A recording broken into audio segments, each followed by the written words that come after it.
आज की ये कथा हर कोई नहीं सुन सकता। इस पवित्र कथा को सुनने का सौभाग्य केवल उन्हीं को मिलता है जिनके भाग्य में स्वयं महादेव ने खुशियों का वृक्ष बोया हो। यह वह कथा है जो महाशिवरात्रि की रात्रि के अलौकिक रहस्य को उजागर करती है। कहा गया है कि जो भी इस कथा को श्रद्धा और विश्वास के साथ सुनता है उसके घर में कभी भी अंधकार का वास नहीं होता। महादेव स्वयं उसके द्वार पर पहरा देते हैं और हर संकट से उसकी रक्षा करते हैं। यह कथा उन लोगों के लिए है जो जीवन के तूफानों से हार चुके हैं, जिनके सपने धूल में मिल गए हैं और जिनकी आशाओं की लौ बुझने लगी है, क्योंकि महादेव उन्हीं की सुनते हैं जो समाज ने ठुकरा दिया हो। इस कथा में छिपा है वह राज जो हर इंसान को जानना चाहिए। यह राज है भक्ति की शक्ति का, विश्वास की ताकत का और महादेव की असीम कृपा का। कथा आरंभ होती है एक ऐसे छोटे से गांव से जहां पहाड़ों की ऊंची चोटियां बादलों को छूती थी और जहां घने जंगल इतने गहरे थे कि दिन में भी अंधेरा लगता था। यह गांव सभ्यता से बहुत दूर था। यहां पहुंचने के लिए कच्ची और पथरीली पगडंडी पार करनी पड़ती, जहां एक गलत कदम इंसान को गहरी खाई में धकेल सकता था। इस गांव का नाम था देवगढ़। लोग कहते थे कि यहां कभी स्वयं महादेव निवास करते थे और इसीलिए इस स्थान को देवगढ़ कहा जाता था। लेकिन अब यहां केवल गरीबी और अभाव का राज्य था। गांव में लगभग 100 घर थे, जिनमें से अधिकतर मिट्टी और बांस के बने हुए थे। यहाँ के लोग खेती और जंगल से लकड़ियां काटकर अपना गुजारा करते थे। जीवन कठिन था, लेकिन लोगों के मन में एक सादगी और सच्चाई थी।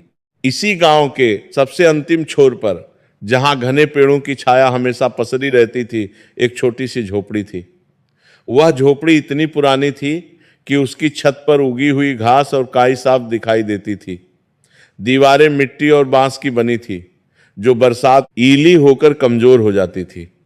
झोपड़ी के चारों ओर जंगली झाड़ियां उगी हुई थी और पास में एक छोटा सा तालाब था जिसका पानी अक्सर सूख जाता था। लेकिन उस झोपड़ी के अंदर जो पवित्रता थी वह किसी मंदिर से कम नहीं थी।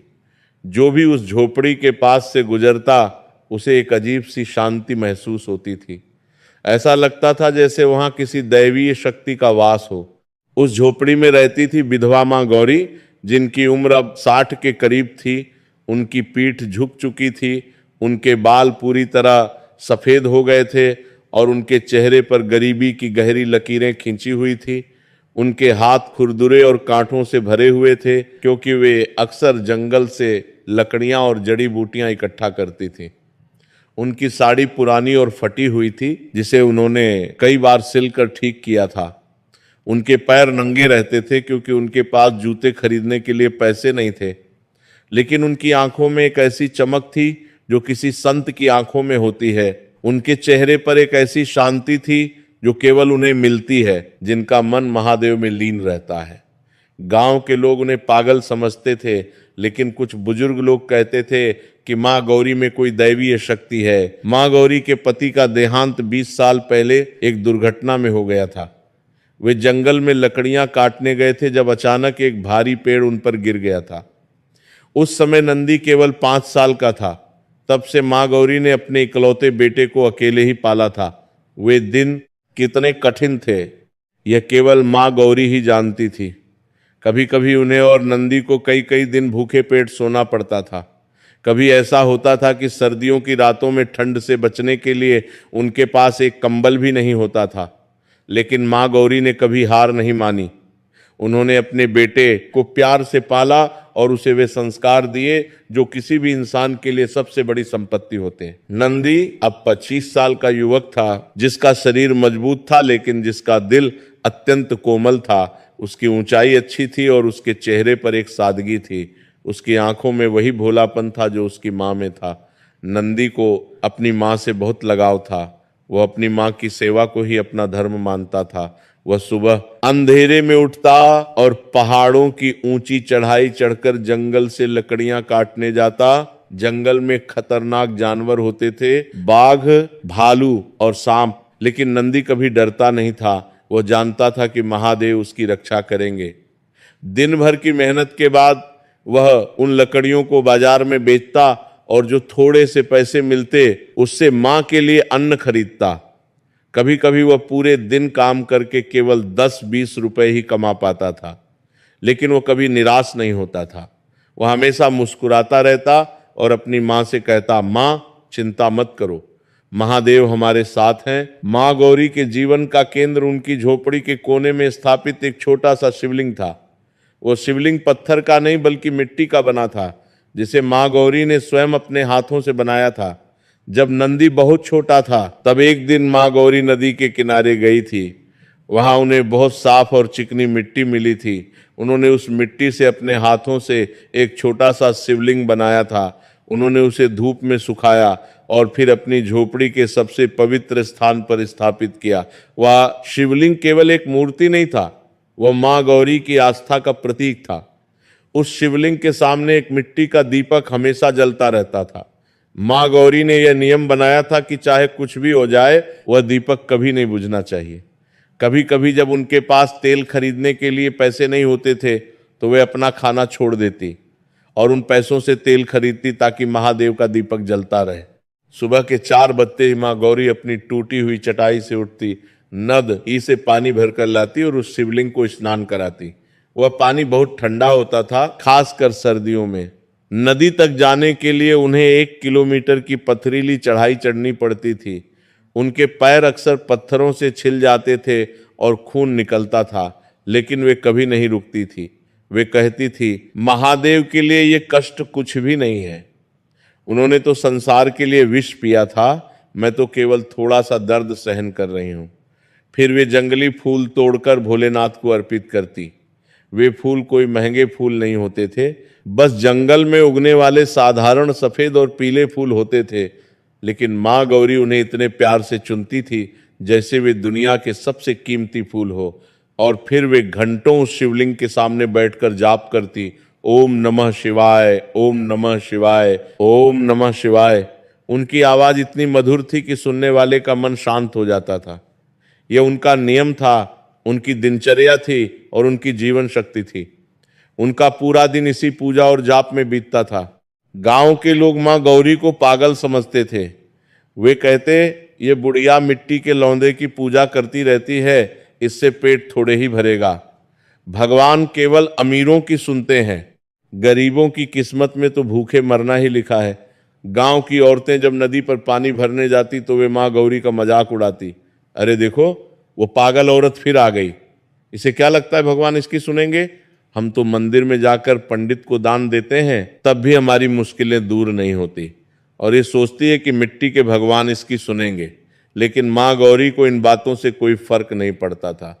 वो चुपचाप पानी भरती और वापस अपनी झोपड़ी में चली जाती। उनका विश्वास अटल था। वे जानती थी कि महादेव पत्थर में भी है, मिट्टी में भी है और हर कण में है। उन्हें किसी मंदिर की जरूरत नहीं थी। उनकी अपनी झोपड़ी ही उनका मंदिर थी और उनका हृदय ही उनका तीर्थ था।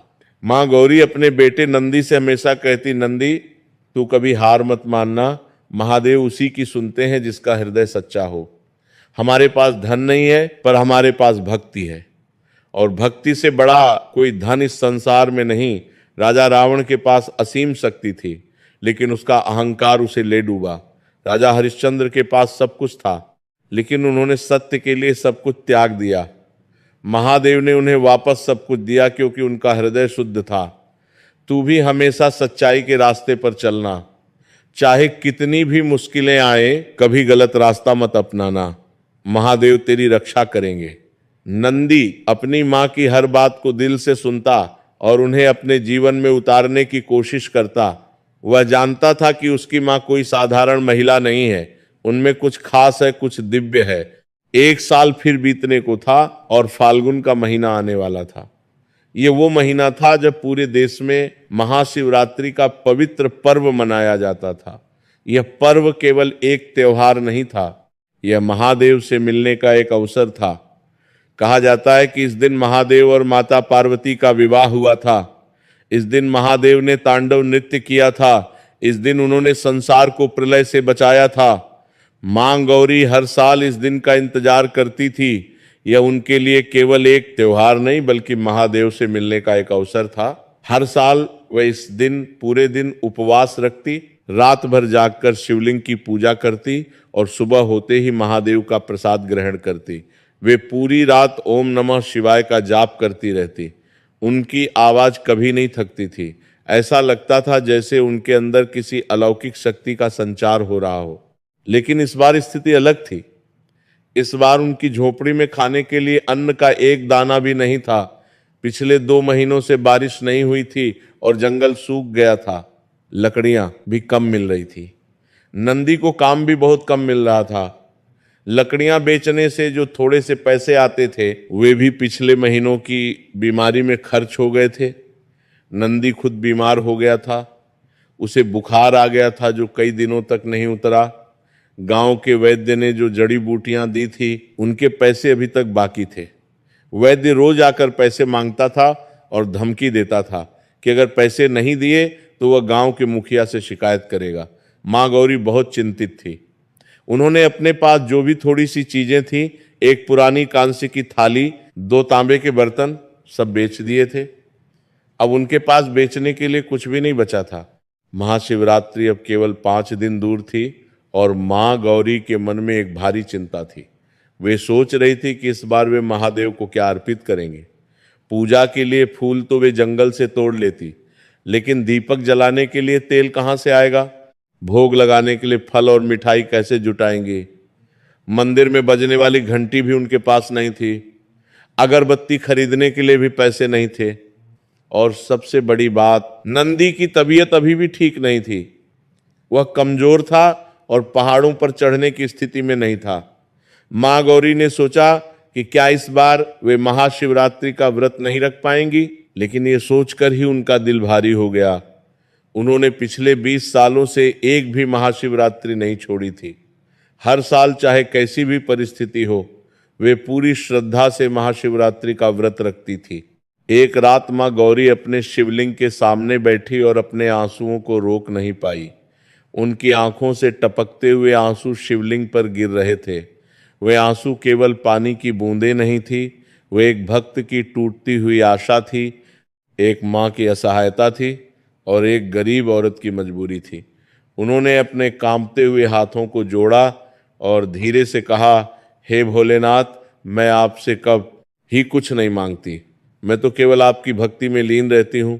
आपने मुझे बहुत कुछ दिया है। आपने मुझे एक अच्छा बेटा दिया, आपने मुझे जीवन दिया, आपने मुझे ये झोंपड़ी दी, लेकिन आज मेरा मन बहुत भारी है। महाशिवरात्रि आने वाली है और मेरे पास आपकी पूजा के लिए कुछ भी नहीं है। मैं कैसे आपकी पूजा करूंगी? मैं कैसे आपको भोग लगाऊंगी? मैं कैसे व्रत रखूंगी जब मेरे घर में अन्न का एक दाना भी नहीं है? हे महादेव, मेरे बेटे को स्वस्थ कर दीजिए और मुझे इतनी शक्ति दीजिए कि मैं आपकी पूजा कर सकूं। मैं जानती हूं कि आप सबकी सुनते हैं, मुझे भी सुन लीजिए। माँ गौरी रात भर रोती रही। उनका गला सूख गया था लेकिन आंसू नहीं थम रहे थे। नंदी अपनी चटाई पर लेटा हुआ यह सब देख रहा था। उसका दिल फटा जा रहा था। उसे अपनी माँ की यह हालत बर्दाश्त नहीं हो रही थी। उसने मन में ठान लिया कि वह कुछ भी करके अपनी माँ के लिए महाशिवरात्रि की पूजा का सामान जुटाएगा, चाहे उसे अपना खून ही क्यों न बेचना पड़े। उस रात जब माँ गौरी थक कर सो गई तो उन्हें एक अद्भुत स्वप्न आया। उन्होंने देखा कि एक अत्यंत तेजस्वी पुरुष उनकी झोपड़ी में प्रवेश कर रहा है। उसके शरीर पर भस्म लगी हुई थी, गले में सर्पों का हार था, माथे पर चंद्रमा की आभा थी और उनकी जटाओं से गंगा की धारा बह रही थी। उनके हाथ में त्रिशूल था और उनके साथ एक सफेद नंदी बैल था। वे स्वयं महादेव थे। उनके चेहरे पर एक दिव्य मुस्कान थी। उनकी आंखों में असीम करुणा थी। उन्होंने माँ गौरी की ओर देखा और अत्यंत मधुर स्वर में कहा, हे मेरी भक्त, तू चिंता मत कर, मैं तुझसे प्रसन्न हूं। तेरी भक्ति निष्कलंक है, तेरे आंसू मुझ तक पहुंच गए हैं। इस महाशिवरात्रि को तू जो भी मुझे अर्पित करेगी वह मुझे स्वीकार होगा। याद रख, मैं धन नहीं भाव देखता हूं। तेरी झोपड़ी महलों से बड़ी है क्योंकि इसमें सच्ची भक्ति है। तेरा ती का शिवलिंग सोने के शिवलिंग से कीमती है, क्योंकि उसमें तेरी श्रद्धा है। तू बस अपनी पूजा करती रह, मैं हमेशा तेरे साथ हूं।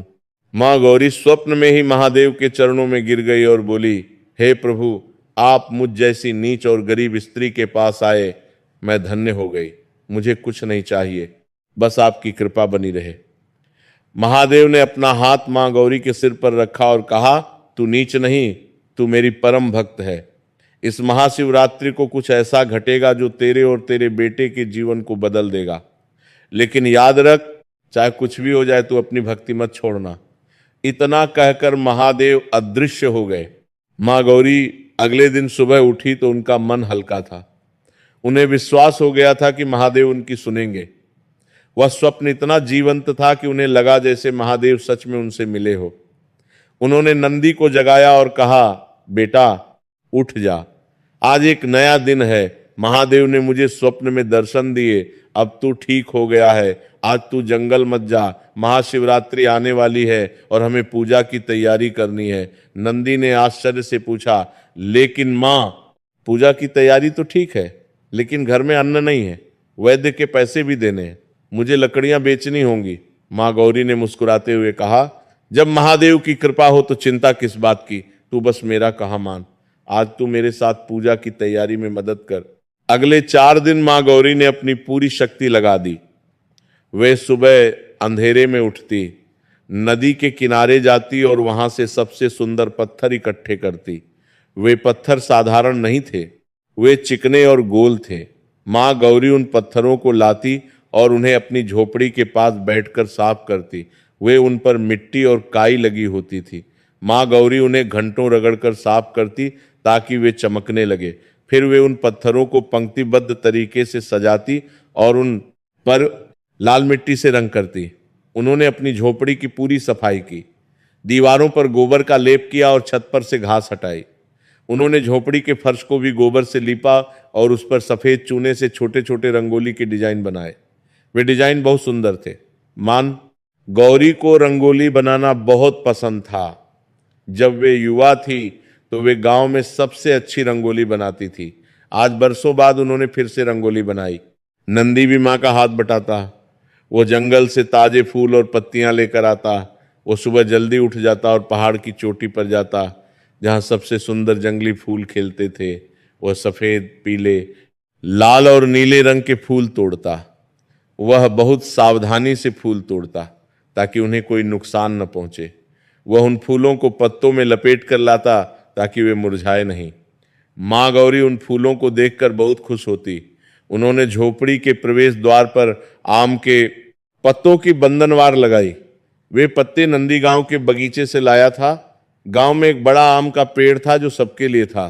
उन्होंने उन पत्तों को धागे में पिरोकर एक सुंदर बंधनवार बनाई। हालांकि उनके पास सजावट के लिए कुछ और नहीं था, फिर भी उनकी भक्ति ने उस छोटी सी झोपड़ी को एक मंदिर में बदल दिया। जो भी उस झोपड़ी के पास से गुजरता वह रुक कर देखता। गांव के लोग कहने लगे, देखो वो पागल बुढ़िया फिर से अपनी झोपड़ी सजा रही है, पता नहीं क्या सोचती है। महाशिवरात्रि की पूर्व संध्या आ गई। आसमान में बादल छाए हुए थे और हवा में एक अजीब सी शांति थी। ऐसा लग रहा था जैसे प्रकृति भी महाशिवरात्रि की प्रतीक्षा कर रही हो। मां गौरी ने सुबह से ही उपवास रख लिया था। उन्होंने पूरे दिन केवल पानी पिया।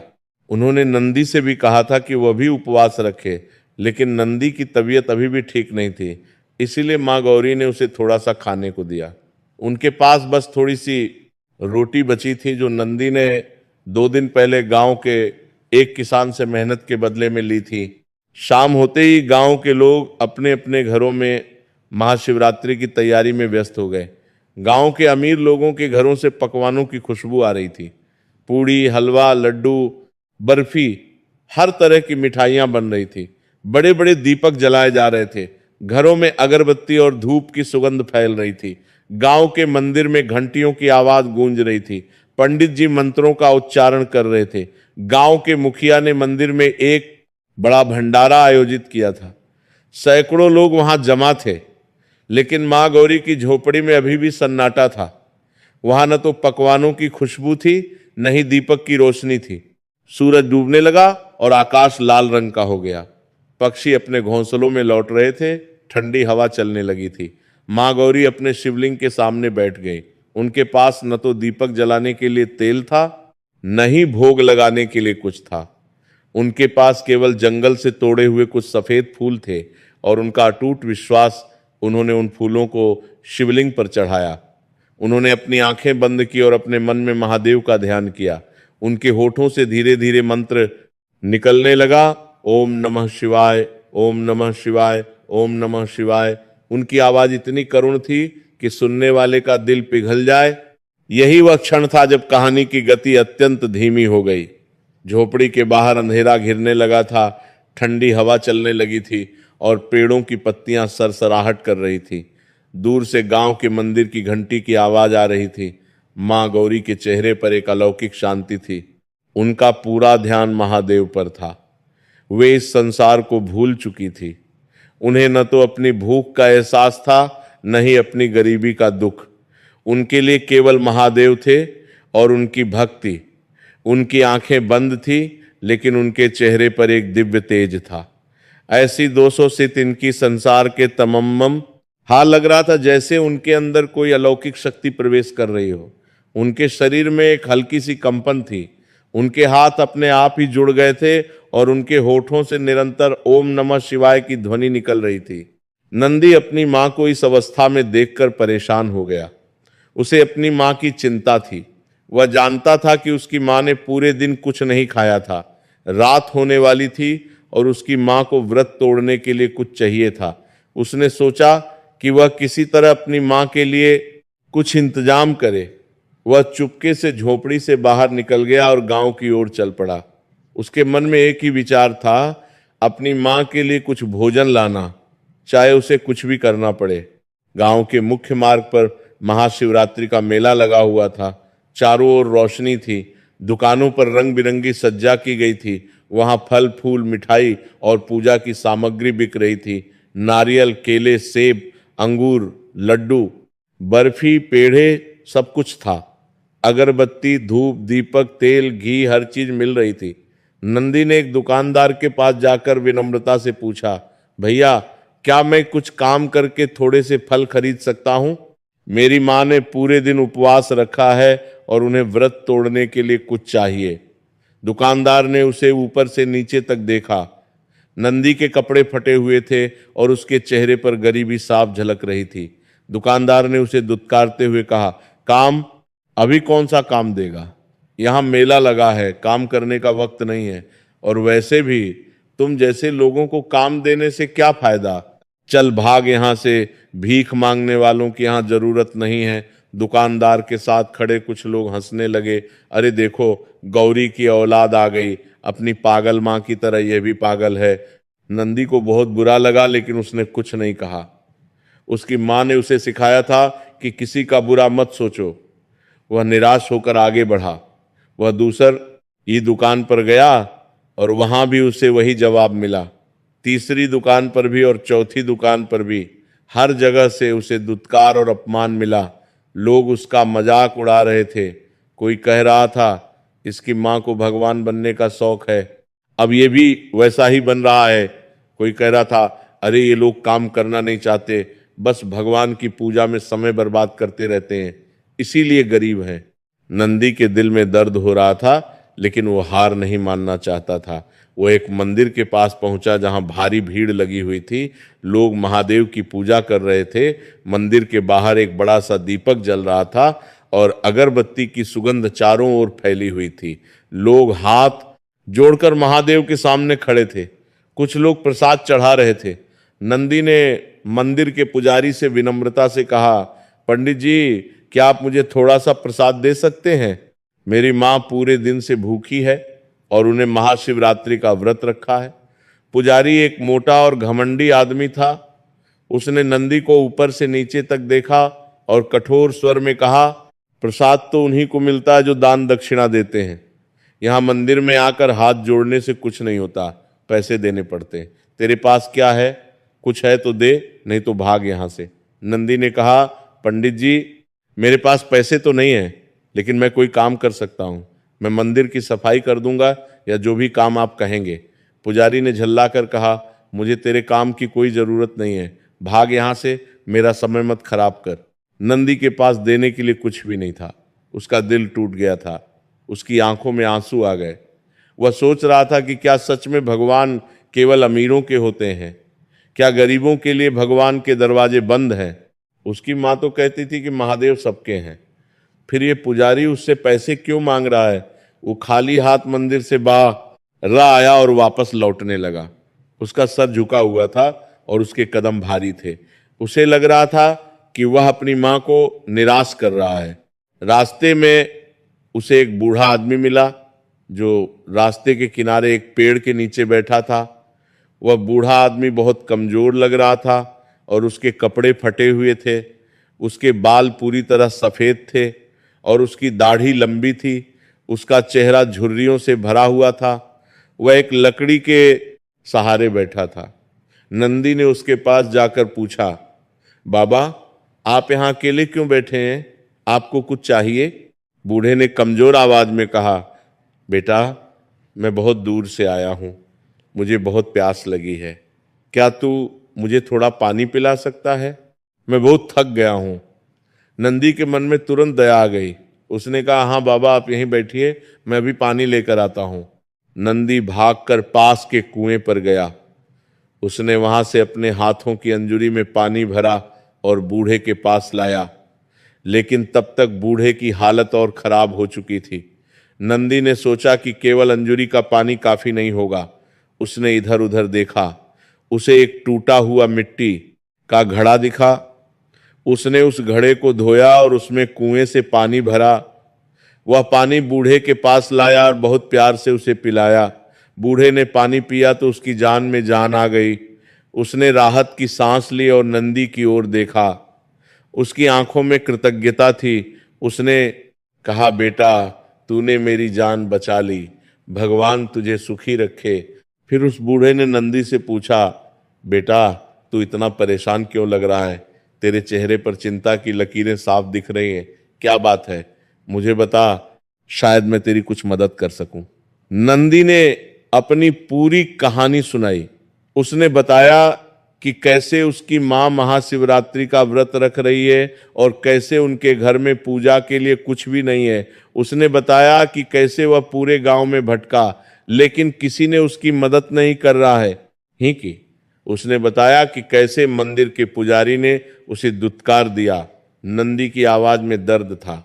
वह रो पड़ा, बाबा, मैं अपनी मां को खाली हाथ लेकर कैसे जाऊं? उन्होंने पूरी जिंदगी महादेव की पूजा की है। उन्होंने कभी कुछ नहीं मांगा और आज जब उन्हें कुछ चाहिए तो किसी के पास कुछ नहीं है। बूढ़े ने नंदी की आंखों में देखा। उसकी आंखों में एक अजीब सी चमक थी। ऐसा लग रहा था जैसे वह नंदी के मन को पढ़ रहा हो। उसने मुस्कुराते हुए कहा, बेटा, तेरी मां धन्य है। उसने जो भक्ति की है वह किसी राजा के 1000 यज्ञों से बड़ी है। महादेव धन नहीं, भाव देखते हैं। महादेव को फूलों की नहीं, भक्ति की जरूरत है। उन्हें प्रसाद की नहीं, प्रेम की जरूरत है। तेरी मां ने उन्हें वह सब दिया है जो उन्हें चाहिए। अब महादेव की बारी है कि वे तेरी मां को आशीर्वाद दें। जा, अपनी मां के पास जा और उससे कह कि वह निश्चिंत होकर पूजा करे। महादेव स्वयं उसकी पूजा में सम्मिलित होंगे। और हां, यह ले। बूढ़े ने अपनी झोली से एक छोटी सी पोटली निकाली और नंदी को दी। नंदी ने पोटली खोली तो उसमें कुछ फल और एक छोटी सी मिठाई थी। नंदी की आंखें चमक उठी। उसने बूढ़े के पैर छुए और कहा, बाबा, आप कौन हैं? आपने मेरी इतनी मदद की, मैं आपका ये एहसान कैसे चुकाऊं? बूढ़े ने मुस्कुराते हुए कहा, बेटा, तूने मुझे पानी पिलाया, तूने मेरी सेवा की, यह तो बस उसका बदला है। और याद रख, जब तू किसी की मदद करता है तो तू भगवान की मदद करता है। भगवान हर जगह है, उस प्यासे में, उस भूखे में, उस असहाय में। जा जाकर अपनी मां को खुशी दे। नंदी को उस बूढ़े की बातों में कुछ अलौकिक लगा। उसने बूढ़े को धन्यवाद दिया और घर की ओर भागा। जब वह कुछ दूर गया और पीछे मुड़कर देखा तो वह बूढ़ा गायब हो चुका था। चारों ओर केवल अंधेरा था। नंदी को आश्चर्य हुआ, वह बूढ़ा इतनी जल्दी कहां गया? वह तो चल भी नहीं पा रहा था। नंदी ने इधर उधर देखा लेकिन कहीं कोई नहीं था। उसे लगा जैसे वह कोई स्वप्न देख रहा हो, लेकिन उसके हाथ में वह पोटली थी जो साबित करती थी कि वह सच था। नंदी घर की ओर दौड़ा। उसके मन में एक अजीब सी खुशी थी और साथ ही एक रहस्य भी।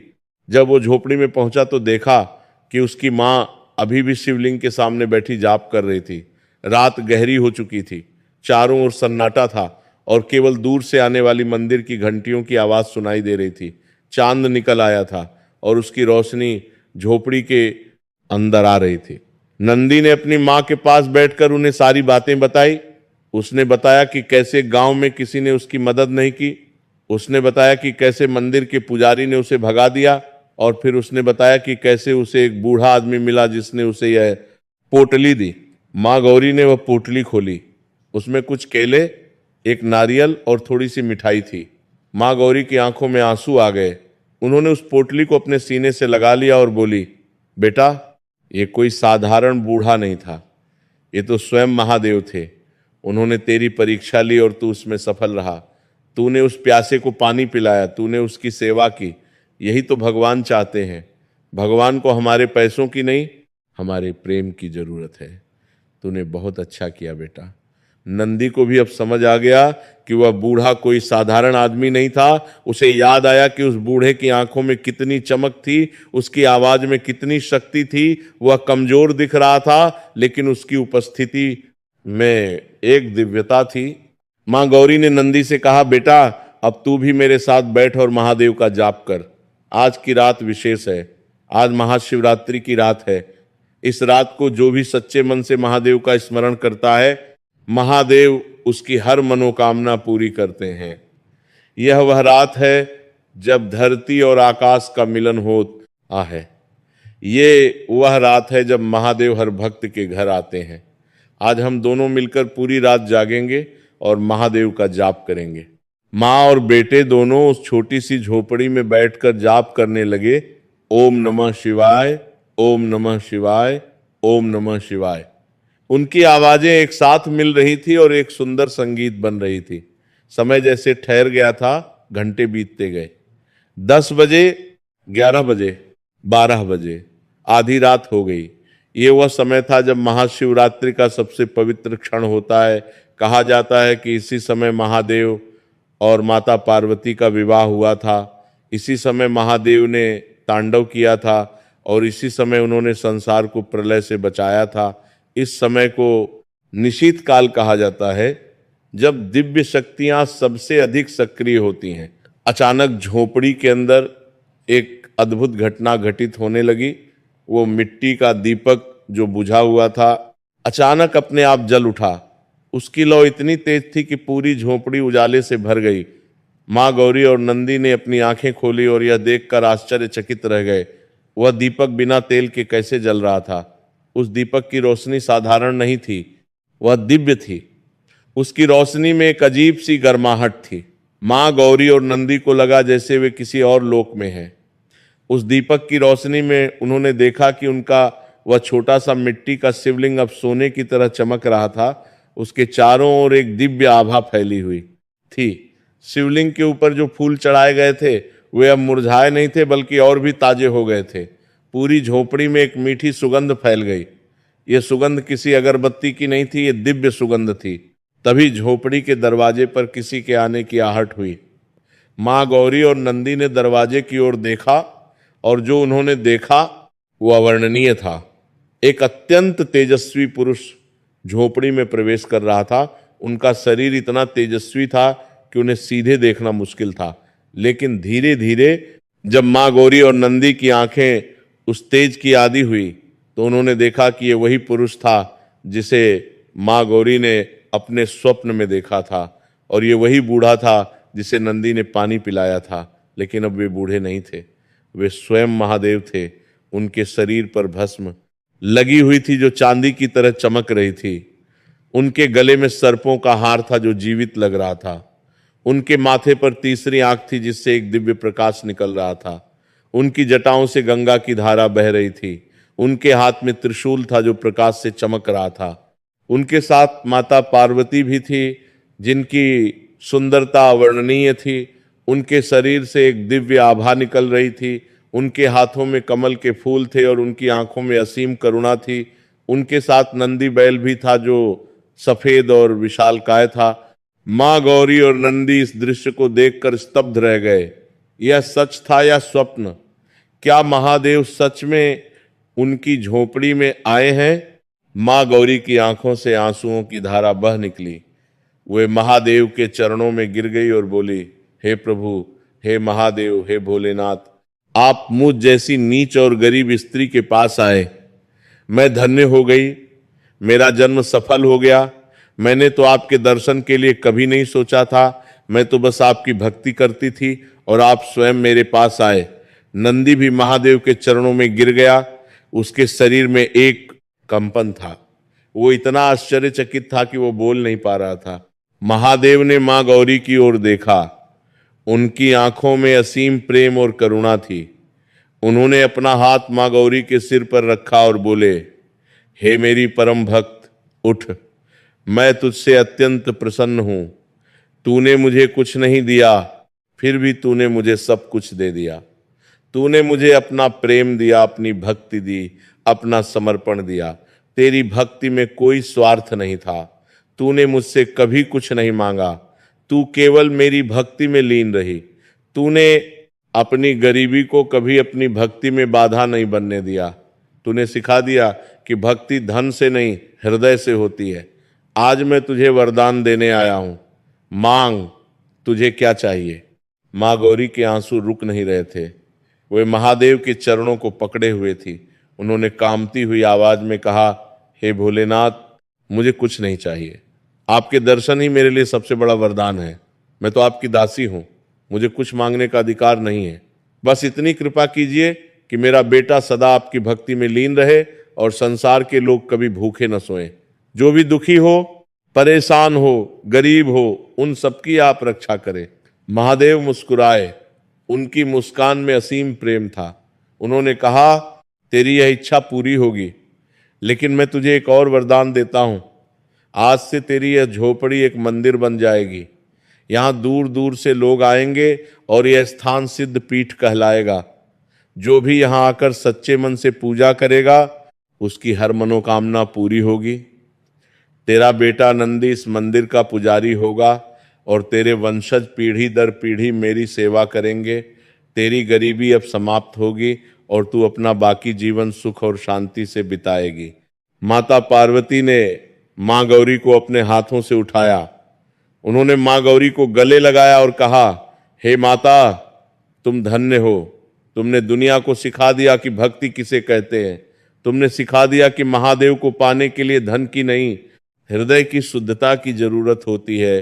तुम मेरे लिए प्रेरणा हो। फिर माता पार्वती ने नंदी की ओर देखा और कहा, बेटा, तूने एक प्यासे को पानी पिलाया, तूने एक असहाय की मदद की, तूने सिखा दिया कि सच्ची सेवा किसे कहते हैं। तू भी धन्य है। महादेव ने अपना त्रिशूल जमीन पर रखा और वहां से एक जलधारा फूट निकली। वह जलधारा गंगा की तरह पवित्र थी। महादेव ने कहा, यह जलधारा हमेशा बहती रहेगी।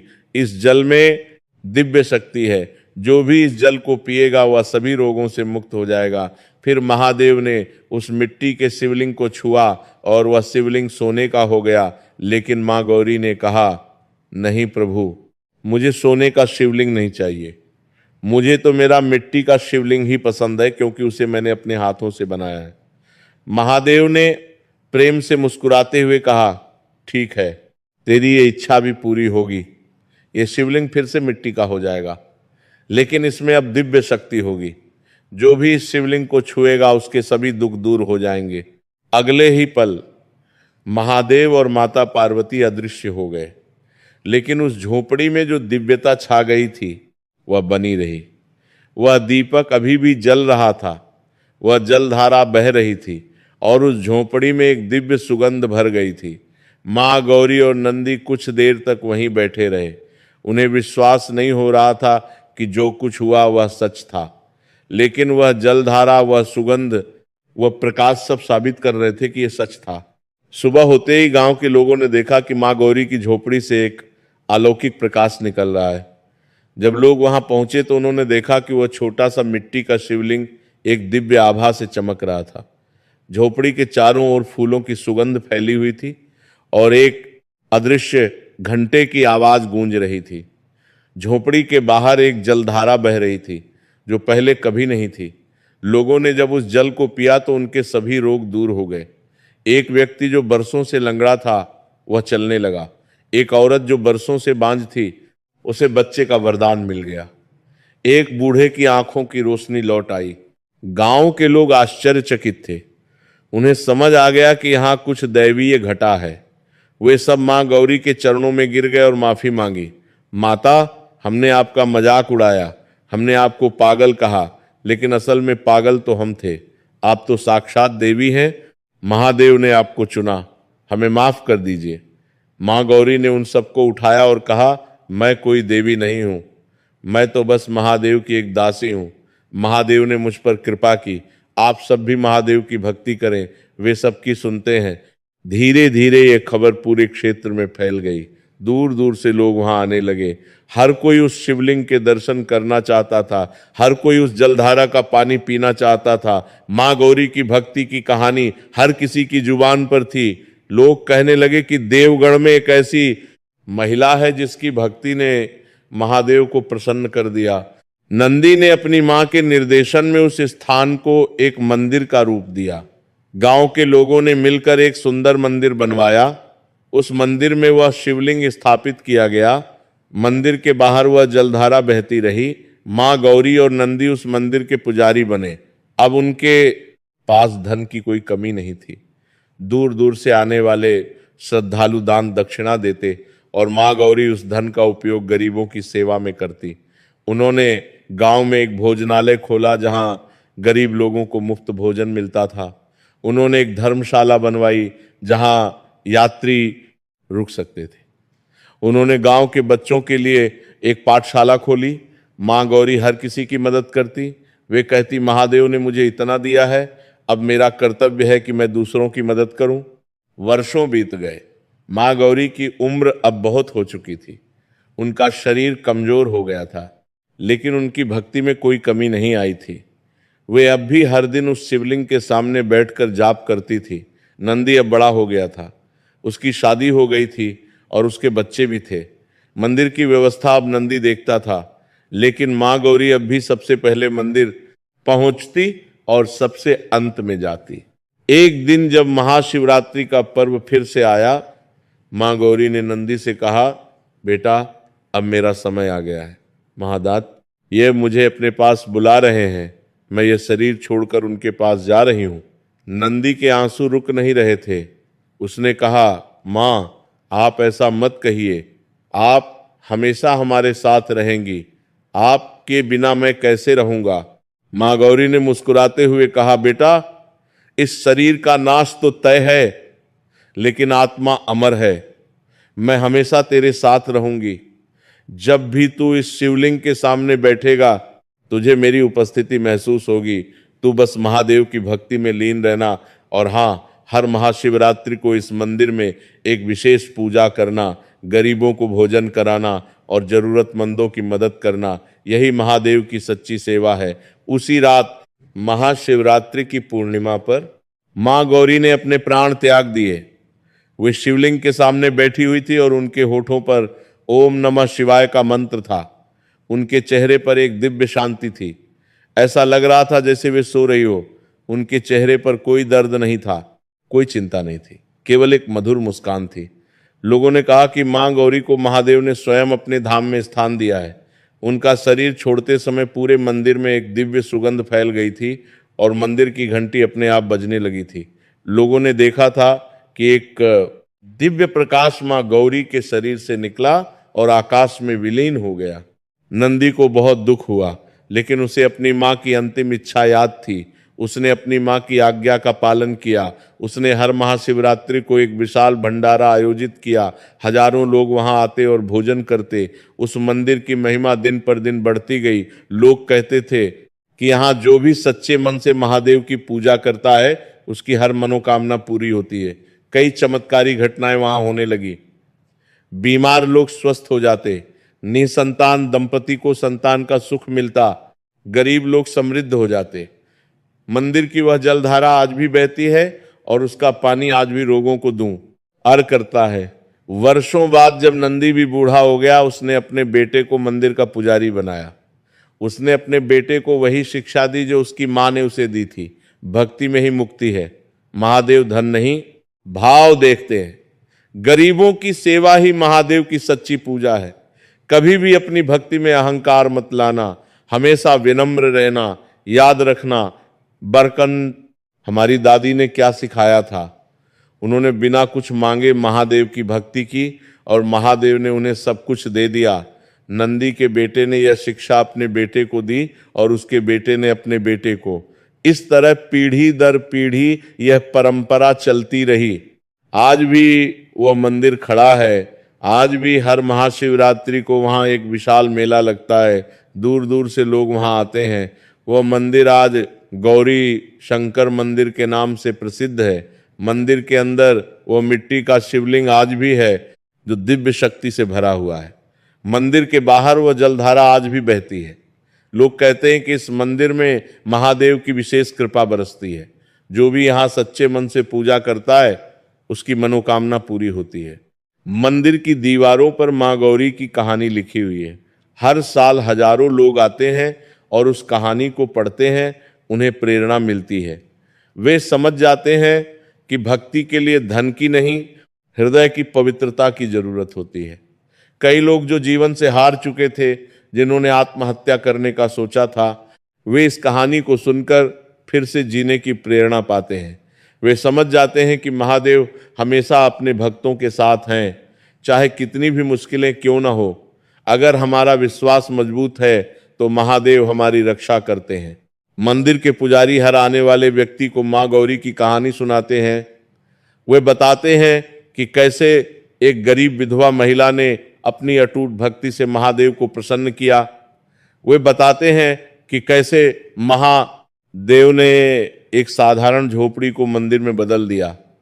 वे बताते हैं कि महाशिवरात्रि केवल एक त्योहार नहीं है, ये महादेव से मिलने का सबसे पवित्र अवसर है। महाशिवरात्रि के दिन का महत्व अपार है। यह वह दिन है जब महादेव और माता पार्वती का विवाह हुआ था। यह वह दिन है जब महादेव ने तांडव नृत्य किया था। यह वह दिन है जब महादेव ने संसार को प्रलय से बचाया था। यह वह दिन है जब महादेव ने समुद्र मंथन के समय निकले विष को पी लिया था ताकि संसार को बचाया जा सके। उनके गले में वह विष नीला हो गया और इसीलिए उन्हें नीलकंठ कहा जाता है। महाशिवरात्रि की रात वह रात है जब महादेव हर भक्त के घर जाते हैं। जो भी इस रात को जागकर उनका जाप करता है, महादेव उसकी हर मनोकामना पूरी करते हैं। इस कथा का संदेश बहुत स्पष्ट है। भक्ति में धन की नहीं, भाव की जरूरत होती है। महादेव हमेशा अपने भक्तों की सुनते हैं, चाहे वे कितने भी गरीब क्यों न हो। महादेव को महंगे फूलों की नहीं, सच्चे प्रेम की जरूरत है। महादेव को सोने के आभूषणों की नहीं, पवित्र हृदय की जरूरत है। महादेव को बड़े बड़े मंदिरों की नहीं, सच्ची भक्ति की जरूरत है। अगर हमारा विश्वास मजबूत है, अगर हमारी भक्ति सच्ची है, तो महादेव हमेशा हमारे साथ है। माँ गौरी ने यह भी सिखाया कि भक्ति में कभी अहंकार नहीं होना चाहिए। उन्होंने कभी यह नहीं सोचा कि वे कितनी महान भक्त हैं। उन्होंने कभी यह नहीं कहा कि उन्हें महादेव के दर्शन होने चाहिए, क्योंकि उन्होंने बहुत भक्ति की है। उन्होंने केवल बिना कुछ मांगे, बिना कुछ चाहे, सच्चे मन से भक्ति की, और यही उनकी भक्ति की सबसे बड़ी खूबी थी। निष्काम भक्ति, बिना किसी इच्छा के भक्ति, यही सबसे बड़ी भक्ति है। माँ गौरी ने यह भी सिखाया कि गरीबों की सेवा ही भगवान की सच्ची सेवा है। जब नंदी ने उस प्यासे बूढ़े को पानी पिलाया तो वह महादेव की ही सेवा कर रहा था। महादेव हर जगह हैं, हर प्यासे में, हर भूखे में, हर असहाय में। जब हम किसी की मदद करते हैं तो हम भगवान की मदद करते हैं। ये सबसे बड़ा धर्म है। महाशिवरात्रि का व्रत रखने की भी एक विधि है। इस दिन भक्त सुबह से ही उपवास रखते हैं। वे पूरे दिन कुछ नहीं खाते, केवल पानी पीते हैं। शाम को वे शिवलिंग की पूजा करते हैं। वे शिवलिंग को जल चढ़ाते हैं, फूल चढ़ाते हैं, बिल्व पत्र चढ़ाते हैं।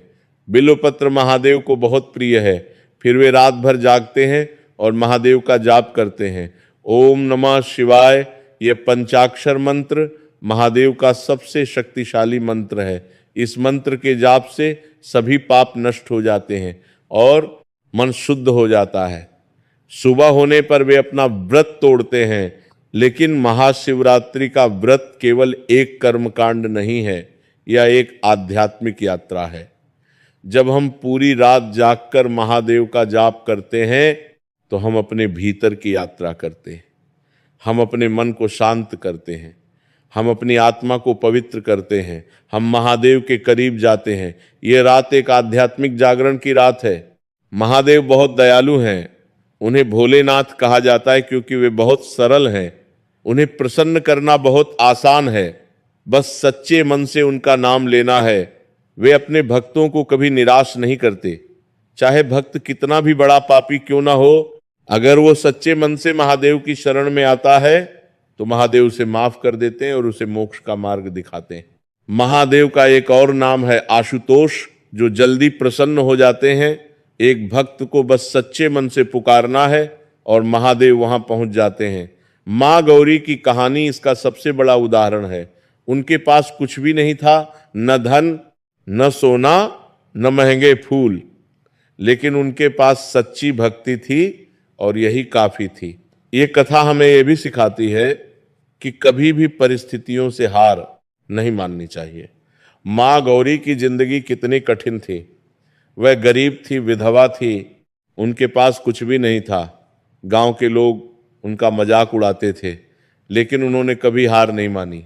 उन्होंने अपनी भक्ति नहीं छोड़ी, उन्होंने अपना विश्वास नहीं खोया और अंत में महादेव ने उनकी सुनी। ये कथा हमें धैर्य का महत्व भी सिखाती है। माँ गौरी ने 20 साल तक लगातार भक्ति की। उन्होंने कभी ये नहीं सोचा कि महादेव उनकी क्यों नहीं सुन रहे। उन्होंने कभी ये नहीं कहा कि वे भक्ति करना बंद कर देंगी। उन्होंने धैर्य रखा और लगातार भक्ति करती रही, और जब सही समय आया महादेव ने उन्हें उनकी भक्ति का फल दिया। ये कथा माताओं के लिए विशेष रूप से प्रेरणादायक है। माँ गौरी ने अपने बेटे को अकेले ही पाला। उन्होंने उसे संस्कार दिए, उसे भक्ति सिखाई, उसे सच्चाई का रास्ता दिखाया। एक माँ की शक्ति अपार होती है, वह अपने बच्चों के लिए कुछ भी कर सकती है। और जब एक माँ महादेव की भक्त होती है तो उसके बच्चे भी धन्य होते हैं। ये कथा बच्चों को भी सिखाती है कि अपने माता पिता की सेवा करना सबसे बड़ा धर्म है। नंदी ने अपनी माँ की हर बात मानी, उसने अपनी माँ की सेवा की, उसने अपनी माँ के सपनों को पूरा किया और महादेव ने उसे भी आशीर्वाद दिया। महाशिवरात्रि का यह पर्व हर साल फाल्गुन महीने की कृष्ण पक्ष की चतुर्दशी को आता है। यह दिन बहुत शुभ माना जाता है। इस दिन जो भी व्रत रखता है, जो भी महादेव की पूजा करता है, उसके सभी पाप नष्ट हो जाते हैं। उसके जीवन में सुख, शांति और समृद्धि आती है। उसके परिवार में कभी भी कोई संकट नहीं आता। महादेव उसकी हर मुसीबत में रक्षा करते हैं। इस कथा को सुनने वाले हर व्यक्ति पर महादेव की विशेष कृपा होती है। उनके घर में कभी भी अंधकार नहीं आता। उनके परिवार में सदा सुख शांति बनी रहती है। उनके बच्चे स्वस्थ और समृद्ध होते हैं। उनके जीवन में कभी भी गरीबी नहीं आती। उनके सभी काम सफल होते हैं। और जो भी व्यक्ति इस महाशिवरात्रि को पूरे विधि विधान से पूजा करता है, महादेव उसकी हर मनोकामना पूरी करते हैं। जो लोग संतान की इच्छा रखते हैं, उन्हें महाशिवरात्रि का व्रत जरूर रखना चाहिए। महादेव और माता पार्वती की कृपा से निसंतान दंपति को संतान का सुख मिलता है। जो लोग बीमारियों से परेशान हैं, उन्हें भी महाशिवरात्रि का व्रत रखना चाहिए। महादेव की कृपा से सभी रोग दूर हो जाते हैं। जो लोग आर्थिक समस्याओं से जूझ रहे हैं, उन्हें भी महाशिवरात्रि का व्रत रखना चाहिए। महादेव की कृपा से धन की वर्षा होती है और गरीबी दूर हो जाती है। लेकिन सबसे महत्वपूर्ण बात यह है कि व्रत सच्चे मन से रखना चाहिए। केवल कर्मकांड करने से कुछ नहीं होता। अगर मन में भक्ति नहीं है, अगर विश्वास नहीं है, तो व्रत का कोई फायदा नहीं। मां गौरी के पास व्रत के लिए कुछ भी नहीं था, लेकिन उनके पास सच्ची भक्ति थी और यही काफी थी। महादेव को महाकाल भी कहा जाता है। वे समय के भी स्वामी हैं। वे हर युग में, हर समय में अपने भक्तों की रक्षा करते हैं। सतयुग में भी, त्रेता युग में भी, द्वापर युग में भी और इस कलयुग में भी महादेव हमेशा अपने भक्तों के साथ हैं। चाहे युग कोई भी हो, चाहे समय कैसा भी हो, महादेव अपने भक्तों को कभी अकेला नहीं छोड़ते। महादेव को नटराज भी कहा जाता है, नृत्य के राजा। उनका तांडव नृत्य प्रसिद्ध है। जब वे तांडव करते हैं तो पूरा ब्रह्मांड कांप उठता है, लेकिन उनका नृत्य विनाश का नृत्य नहीं है, ये सृजन का नृत्य है। जब पुरानी चीजें नष्ट होती हैं तो नई चीजें बनती हैं, यही जीवन का चक्र है। महादेव को अर्धनारीश्वर भी कहा जाता है। उनके आधे शरीर में माता पार्वती हैं। यह दर्शाता है कि पुरुष और स्त्री एक दूसरे के पूरक हैं, दोनों की समानता है, दोनों का महत्व है। महादेव और माता पार्वती का प्रेम आदर्श प्रेम है। इस कथा का अंतिम संदेश यह है कि महादेव सबके हैं। चाहे आप अमीर हो या गरीब, चाहे आप राजा हो या रंक, चाहे आप ब्राह्मण हो या शूद्र, महादेव सबके हैं। उन्हें कोई भेदभाव नहीं है। उन्हें केवल सच्ची भक्ति चाहिए। अगर आपका मन शुद्ध है, अगर आपकी भक्ति सच्ची है, तो महादेव आपके साथ हैं।